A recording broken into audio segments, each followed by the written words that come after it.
शासनाच्या विविध प्रकारच्या योजना या ग्रामपंचायत स्तरावर राबविण्यात येतात। यामध्ये ग्रामसेवक चांगला असला पाहिजे, गाव पातळीवरील समस्या सोडवण्यासाठी प्रयत्न केले पाहिजे, असे प्रतिपादन जिल्हा परिषदेच्या उपमुख्य कार्यकारी अधिकारी ग्रामपंचायत विभागाच्या वर्षा पडोळ यांनी नीती आयोगाच्या आकांक्षी तालुका आढावा बैठकीत केले आहे।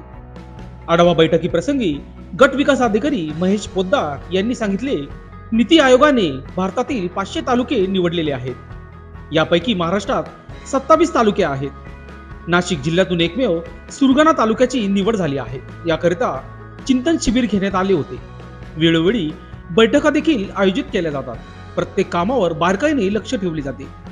किलबिल मेळाव्यात बालकांचे आवाज सॅम आणि मॅम कुपोषित, तीव्र कुपोषित बालक कुपोषणापासून मुक्त झाले पाहिजे याकरिता